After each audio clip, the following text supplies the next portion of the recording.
Bonjour, le laboratoire sur la sécurité vise à se familiariser avec l'environnement du laboratoire et à savoir comment utiliser les différents dispositifs de sécurité qui sont à votre disposition en cas d'incident.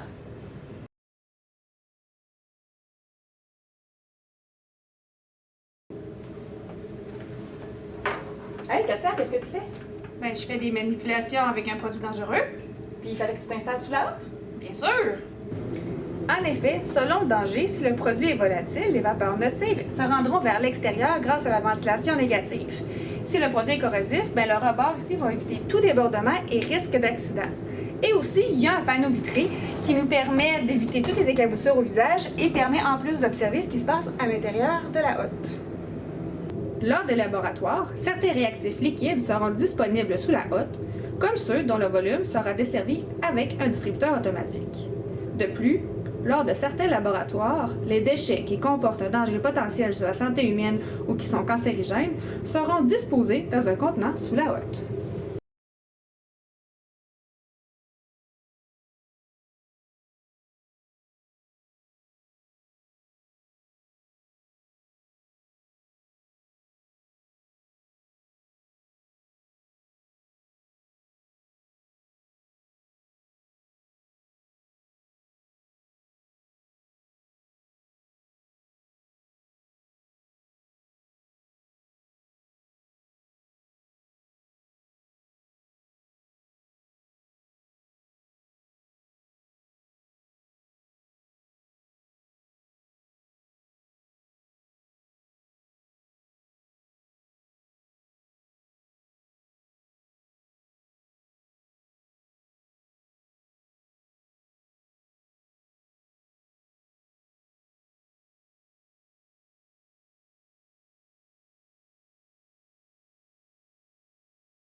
Tous les laboratoires de chimie disposent de deux extincteurs et leur position est identifiée grâce à des panneaux indicateurs comme celui-ci.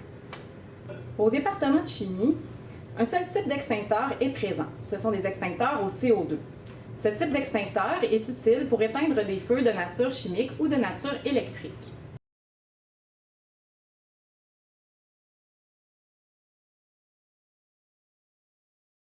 Hey Jolienne, comment on fait pour utiliser ça? La première chose à faire, ça serait de retirer la goupille. Mais là, la goupille, c'est ça? Oui, c'est ça. C'est comme attaché avec un tag. Oui, c'est normal, c'est pour indiquer que l'indicateur est plein de CO2, donc il est rempli à sa pleine capacité. Je dois le briser? Oui, il faut le briser pour enlever tout ça. OK. Puis ensuite, je fais quoi avec ça? Ensuite, il s'agit de le prendre dans tes mains puis d'appuyer sur la manivelle. Hey, c'est pesant! C'est quand même lourd, mais c'est moins pire que les plus gros extincteurs qui sont parfois disponibles au laboratoire, qui sont encore plus gros et encore plus lourds. Puis je fais quoi dans ce temps-là? Ben, pour les plus gros et les plus lourds, si tu n'es pas capable d'appuyer correctement sur la poignée, ben, tu peux tout simplement l'appuyer au sol. Ça donne une meilleure emprise sur la poignée dans ce temps-là. Okay. Et avec le petit, je pense que tu vas être capable sans ça. Essaye-le pour voir. Tu fais? Oui, go!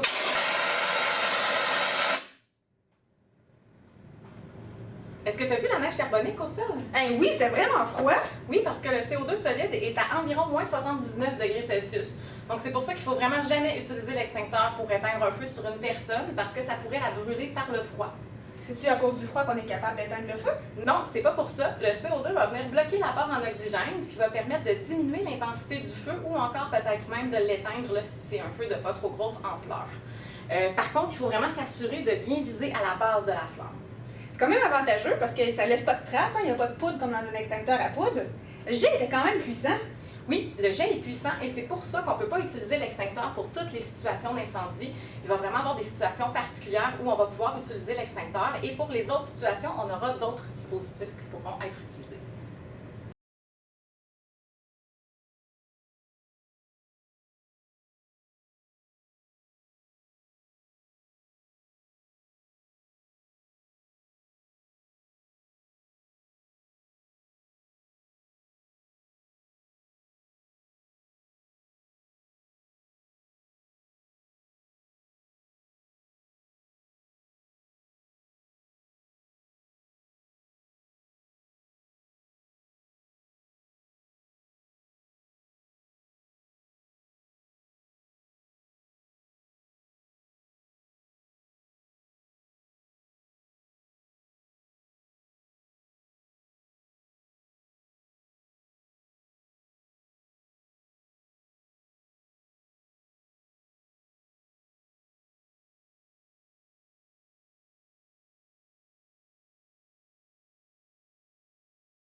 Comme l'extincteur, c'est pas le meilleur moyen pour toutes les situations, quel autre moyen qu'on peut utiliser pour éteindre un feu, Jolene?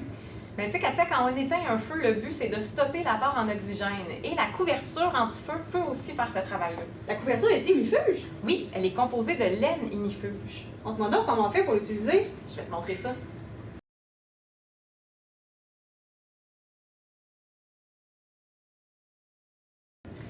Si une personne prend feu, c'est certain que c'est assez rare qu'elle va se diriger elle-même vers la couverture anti-feu. Mais si jamais ça arrive, sache que la couverture est quand même pliée de façon à ce qu'on puisse s'auto-enrouler dans la couverture. Et le fait qu'elle soit autre, ben ça fait en sorte que ça va empêcher de faire un effet cheminée au moment où on va s'enrouler. Je vais te montrer qu'est-ce que ça veut.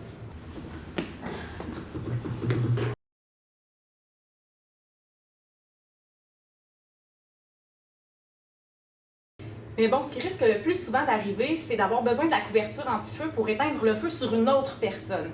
Et si ça arrive, bien l'important, c'est de bien couvrir la personne, un peu comme un fantôme, avec la couverture, pour vraiment être certain de bien étouffer le feu, pas la personne, et de s'assurer justement de ne pas créer une cheminée qui pourrait augmenter l'apport en oxygène. Mais là, le laboratoire est vraiment grand, puis il y a juste une couverture.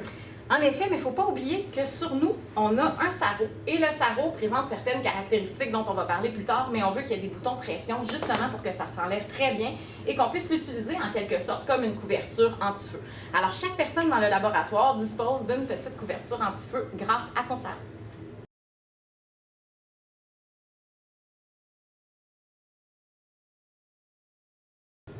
Fait que s'il y a un feu de montage, je peux utiliser la couverture anti-feu. Oui, c'est le même principe. Tu peux éteindre le feu en l'étouffant avec la couverture anti-feu. Par exemple, si tu avais un bécher avec un solvant inflammable qui prend feu, bien, tu peux utiliser la couverture anti-feu de la même façon que sur une personne. Comme ça? Oui, avec l'effet fantôme, même principe pour étouffer le feu.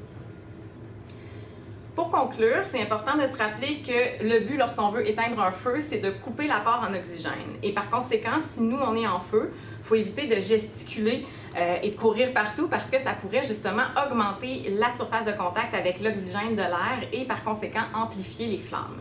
Dans tous les cas, que le feu soit petit, qu'il soit grand, que ce soit un feu de montage ou un feu sur une personne, l'important c'est de jamais se mettre à risque et de s'assurer d'utiliser les services d'urgence si c'est nécessaire.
En cas d'urgence, il y a deux types d'alarmes qui peuvent être actionnées. La première, c'est l'alarme départementale. Cette alarme-là sonne uniquement dans le département et informe qu'il y a une problématique, qu'elle soit petite ou qu'elle soit grande. Lorsqu'on actionne cette alarme-là, ça signifie qu'on a une problématique et qu'on a besoin d'aide. Pour l'actionner, il suffit simplement de presser sur le bouton. Cette alarme-là va sonner uniquement dans le département.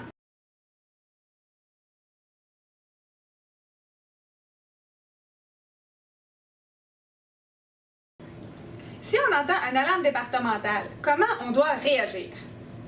Si l'accident arrive dans notre laboratoire, nous savons quel genre d'accident il y a lieu, puis il faut sécuriser notre poste de travail et notre sécurité nous-mêmes pour s'assurer qu'il n'arrive pas d'incident. Si l'alarme sonne dans un autre laboratoire, ben, les personnes responsables du laboratoire vont devoir se déplacer pour aller aider. À ce moment-là, ce sera votre responsabilité de sécuriser votre poste de travail, de vous assurer qu'il n'y a pas d'autres incidents possibles dans votre laboratoire durant cette situation. Dans une situation d'urgence où il faut évacuer l'établissement parce qu'il y a un feu important, par exemple, à ce moment-là, c'est les alarmes générales qu'il faut actionner. Ces interrupteurs se situent dans le corridor principal, généralement près des portes de sortie. La sonnerie va sonner dans tout l'établissement et va faire évacuer le cégep, en plus d'appeler directement les pompiers.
Tous les laboratoires du département de chimie disposent d'une trousse de premiers soins dont le contenu est indiqué sur la feuille qui est annexée à la trousse.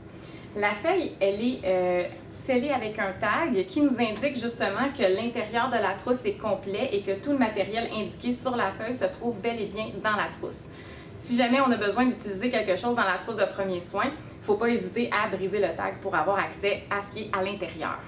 Si jamais on a une blessure légère, par contre, sachez que sur le dessus de la grande trousse, on a une petite trousse et à l'intérieur de celle-ci, il y a des pansements et des lingettes désinfectantes. Un accident qui est relativement fréquent au laboratoire, c'est de se blesser avec du verre cassé. Alors, sachez que si jamais ça arrive et que le verre a peut-être été en contact avec une substance corrosive, c'est vraiment important de d'abord rincer la plaie avec de l'eau avant d'appliquer les mesures de premiers soins réguliers. Aussi, si jamais il y a des morceaux de verre qui sont présents dans la plaie, eh bien, il faut s'assurer de ne pas les retirer parce qu'en effet, si on les retire, ça pourrait empirer la blessure causée par le verre. Alors, il faut s'assurer de laisser les autorités compétentes retirer les morceaux si jamais ça arrive. D'ailleurs, rappelons-nous qu'il y a une poubelle pour le verre cassé dans le laboratoire et ça sera important de toujours jeter le verre cassé dans la poubelle qui est prévue à cet effet.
Il est régulier que du verre soit cassé en laboratoire. Lorsque ça arrive, il faut le ramasser de façon adéquate, avec des outils qui sont mis à votre disposition. Une fois qu'on a ramassé le verre, il faut s'en disposer de façon convenable, c'est-à-dire le mettre dans la poubelle de verre cassé. Il ne faut surtout pas mettre ça dans les poubelles régulières parce que les gens de l'entretien ménager pourraient risquer de se blesser.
Katia, moi, je sais quoi faire en cas d'incendie, mais par contre, s'il y a une éclaboussure de produits chimiques sur moi, c'est quoi qu'il faut que je fasse? Ça dépend du type d'éclaboussure. Si tu reçois une petite quantité d'un produit qui a des dangers, ben à ce moment-là, il va falloir retirer le sarrau. S'il est inflammable, il faudrait s'assurer de ne pas être près d'une source de chaleur pour pas que le feu pogne. Puis si c'est un produit qui est corrosif, puis tu pourrais en avoir eu sur la peau, tu prends le temps de te rincer aussi en changeant ton sarrau. Si vous recevez un produit corrosif sur les mains, il faut aller se rincer le plus rapidement possible. Si le produit est un acide, vous aurez une sensation de chaleur, de brûlure qui va être inconfortable. Vous devez donc rincer tant et aussi longtemps que vous avez cette sensation de chaleur-là qui persiste. Si vous retirez les mains de l'eau et la sensation de chaleur revient, vous retournez simplement les mains sous l'eau. Si le produit est une base, vous n'aurez pas cette sensation de chaleur-là. Par contre, les bases réagissent avec les gras qui forment la paroi d'une cellule. Comme la peau est remplie de cellules, la base va réagir avec ce gras-là et va avoir une réaction où il va se transformer en savon. C'est ce qu'on appelle la saponification. Cette saponification-là va vous donner une texture un peu visqueuse et vous allez donc rincer tant et aussi longtemps que cette texture visqueuse-là se retrouve sur votre peau. La texture visqueuse va ressembler beaucoup à du savon liquide. À ce moment-là, vous allez rincer et si vous sentez encore cette sensation de texture étrange, vous allez retourner les mains sous l'eau et rincer tant et aussi longtemps que vous avez cette texture. Si tu en as sur les mains, assure-toi de bien enlever tes bijoux pour t'assurer qu'il ne reste pas de substance en dessous des bijoux qui pourraient brûler ta peau. En tous les cas, peu importe le produit que tu pourrais avoir sur ta peau, toutes les substances qu'on utilise dans nos laboratoires peuvent aller sous l'eau. Fait qu'en cas de doute, n'hésite jamais à aller te rincer.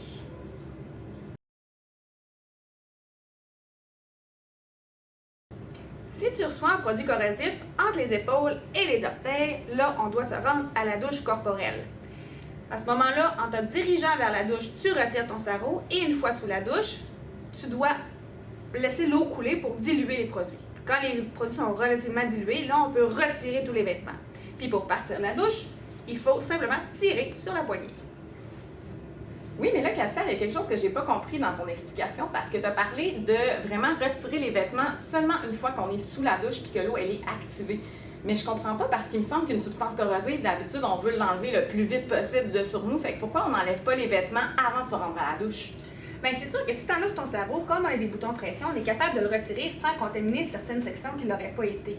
Mais le reste de tes vêtements, si tu essaies de les retirer, bien là, tu vas contaminer d'autres sections. Par exemple, si tu en as eu sur ton chandail, en retirant ton chandail, tu risques de mettre du produit aussi sur ton visage quand il n'y en avait pas déjà. Ouais, je comprends. C'est vrai que ça serait pas une bonne idée à ce moment-là. C'est combien de temps donc on doit rester sous la douche? Bien, c'est un minimum de 30 minutes. Si c'est un acide, il va avoir une sensation de brûlure. Fait qu'après le 30 minutes, bien, on vérifie, on sort de la douche, on vérifie si ça chauffe encore. Si ça chauffe, on y retourne. Si c'est une base, dans ce cas-là, par exemple, je te parlais tantôt que ça donne une sensation de savon, bien là, il faut falloir toucher la peau, puis après le 30 minutes, s'assurer que la texture est devenue à la normale. Sinon, on reste sous l'eau, puis on continue à diluer, puis à s'assurer qu'il ne reste plus de traces. OK. Parce que si je comprends bien, on peut rester très longtemps sous la douche, puis c'est jamais grave qu'on reste plus longtemps, finalement. Ben non, parce que l'important, c'est qu'il n'en reste plus. Ah. Oui, mais Jolene, tantôt quand on a parlé de feu sur une personne, on n'a pas parlé d'aller sous la douche. Ce serait pas un moyen efficace d'éteindre le feu, non? Mais c'est vrai que l'eau permet d'éteindre le feu. Par contre, lorsque c'est un feu sur une personne et qu'il y a une brûlure potentielle sur la peau, c'est là qu'il peut y avoir une problématique. Si c'est une brûlure au premier degré, c'est pas très grave parce que la brûlure au premier degré ferait seulement rougir la peau. Et là, s'il y a de l'eau là-dessus, c'est pas grave. Si c'est une brûlure au deuxième degré, et là, ça va faire des cloches d'eau, encore une fois, ça serait pas dramatique. Par contre, si on a une brûlure au troisième degré et que là, la peau, elle est vraiment brûlée, donc il n'y a plus de peau, à ce moment-là, l'eau va être en contact avec les organes qui sont sous la peau. Et là, l'eau de la douche, elle est potable, mais elle n'est pas stérile. Donc, ça pourrait créer un risque d'infection.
Maintenant, Katia, j'ai bien compris quoi faire si j'ai une projection au corps ou sur les mains, mais je ne sais pas quoi faire si j'ai une projection au visage ou dans les yeux. Bien, sous la douche corporelle, il y a la douche oculaire. La douche oculaire va te permettre de rincer ton visage. Puis pour le visage, les recommandations sont les mêmes que pour les mains ou pour la peau. On rince tant ou son temps qu'il n'y a pas de sensation de brûlure ou de texture normale. Pour les yeux, c'est légèrement différent. C'est aussi un minimum de 30 minutes, mais cette fois-là, il faut garder les yeux ouverts.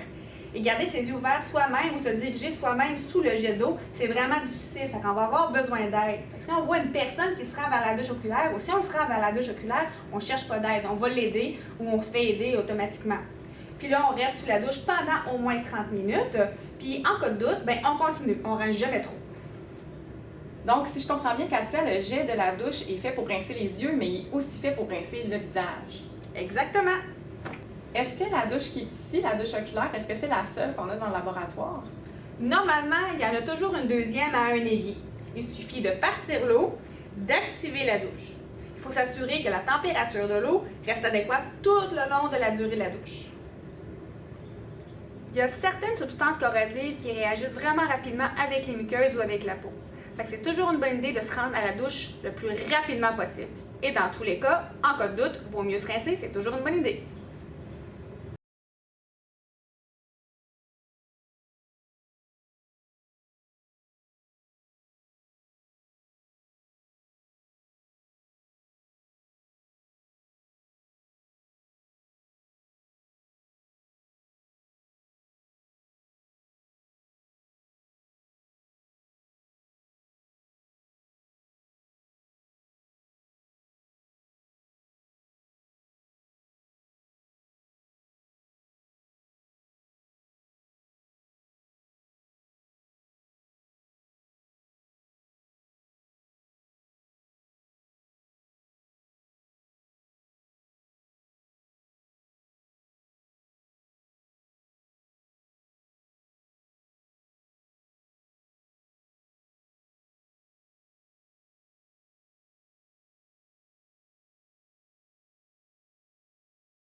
L'incident qui se produit le plus souvent au laboratoire, c'est la perte de conscience et c'est souvent causé par une chute de pression. Il y a différents symptômes qui peuvent survenir en laboratoire et vous indiquer que cette situation-là pourrait se produire. Par exemple, vous pouvez ressentir des bouffées de chaleur ou encore voir des points noirs dans votre champ de vision, entendre que les bruits environnants deviennent sourds, avoir une sensation de jambes lourdes ou encore sentir une fatigue soudaine.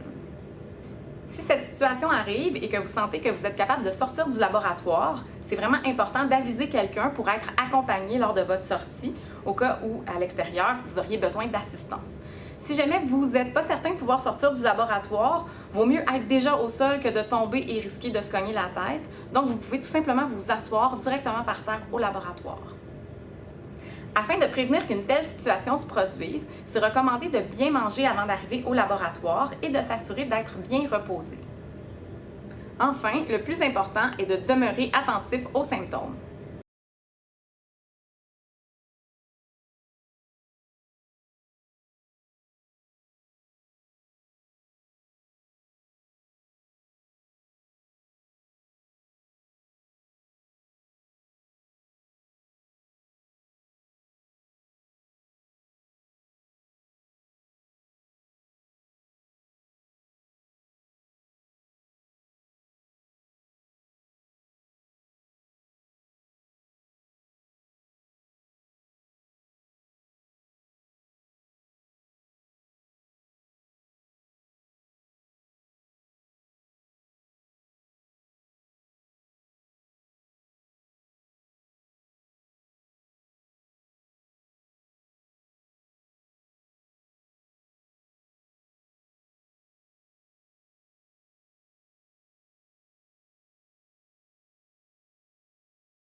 Katia, qu'est-ce que tu fais? Ben, j'ajuste mon ménisque. Mais tu peux pas le faire en étant à genoux. Pourquoi? Parce que le fait de mettre ton genou sur le sol, ça peut augmenter le danger de te blesser. Tout à coup, qu'il y aurait du verre cassé par terre. Puis en plus, tu avais la face super proche du comptoir. Le fait d'avoir le visage à la hauteur d'un comptoir avec des substances chimiques, c'est vraiment pas l'idéal. Ça augmente le risque d'avoir des éclaboussures. Ben, je fais comment d'abord? Bien, ça serait préférable que tu prennes la fiole jaugée et que tu l'amènes à la hauteur de tes yeux pour ajuster ton ménisque. Ah oui, c'est vraiment plus facile. Oui, ça c'est adéquat. Tu sais, Katia, ça c'est une manipulation non sécuritaire qu'on voit quand même fréquemment au laboratoire. Ce qui est important, c'est qu'au début de chaque séance, le personnel technique va donner les informations nécessaires pour s'assurer de faire les manipulations de façon sécuritaire. Alors, il y aura au cours de la session, évidemment, tout plein de consignes précises sur les manipulations à faire en début de séance.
Au laboratoire, il y a une tenue vestimentaire à respecter.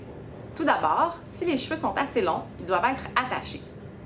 On doit aussi porter en tout temps des lunettes de sécurité, un sarrau, des pantalons longs, des bas et un soulier fermé.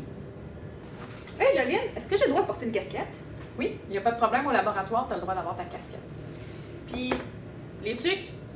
Oui, il n'y a pas de problème aussi. Tant que ton chapeau ne va pas nuire à ton champ de vision au laboratoire, c'est correct. Il y a différents types de lunettes de sécurité qu'on peut utiliser au laboratoire. Tout d'abord, pour les gens qui ne portent pas déjà des lunettes, on peut porter un modèle régulier comme celui que j'ai présentement. Pour ceux qui ont déjà des lunettes, on va porter un modèle qui se porte par-dessus les lunettes, comme celui que Katia porte actuellement. Mais là, Katia, je réfléchis à tout ça, puis tantôt, quand tu m'as montré comment on se lave les yeux à la douche oculaire, je suis en train de me dire que d'avoir des verres de contact au laboratoire, c'est vraiment pas une bonne idée. Effectivement, Jolene, le verre de contact va empêcher de bien rincer l'œil en cas de projection oculaire. C'est pour ça qu'il faut éviter le plus possible de porter des verres de contact. Mais si c'est la seule option qu'on a, il existe des lunettes à coquettage comme ça ici qui vont protéger aussi contre les vapeurs qui pourraient rester coincées sous le verre de contact. Mais dans toutes les situations, si on a un verre de contact durant le laboratoire, il faut vraiment informer notre professeur. Pour ce qui est du sarrau, c'est important qu'il soit assez long pour bien couvrir le corps et une partie des jambes. C'est aussi important qu'il ait des boutons pression. Pour être en mesure de le retirer rapidement. Il faut aussi que tous les boutons soient attachés tout au long du lave. Et aussi, il faut éviter qu'il y ait des trous, évidemment, dans le sarrau, et ça sera la même chose pour le pantalon. Comme l'a dit Jolene, c'est vraiment important qu'il n'y ait pas de trous. Pas de trous dans le pantalon. Il faut aussi éviter les bas collants, les bas nylon ou les leggings qui comportent des filets. Il faut que les chevilles soient bien couvertes, il ne faut vraiment pas voir la peau, et les souliers doivent être complètement fermés, donc des souliers ballerines ne conviennent pas. Pour ce qui est du sarrau, c'est préférable qu'il soit blanc, étant donné que ça nous permet de mieux voir si jamais il y a des contaminations sur le sarrau. Et finalement, il est important de respecter la tenue vestimentaire. Malheureusement, si la tenue n'est pas respectée, vous ne pourrez pas avoir accès au laboratoire.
Toute nourriture et tout breuvage est strictement interdit dans le laboratoire. Rien ne vous empêche d'apporter une collation ou un breuvage, mais on doit le laisser à l'extérieur du laboratoire, à un endroit qui est réservé pour ça.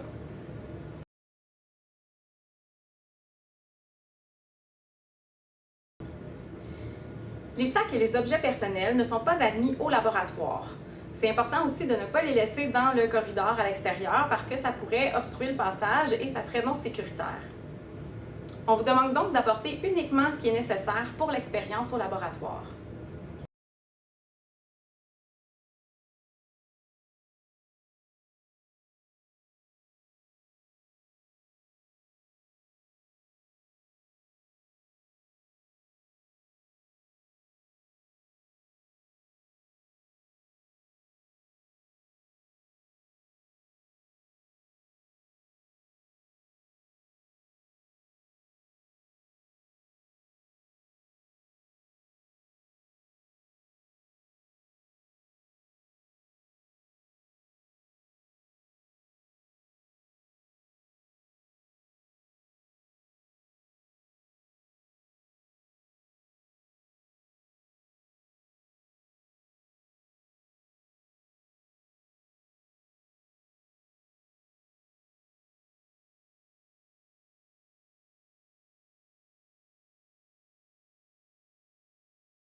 Les éviers du centre des postes sont réservés pour les systèmes de réfrigération de montage.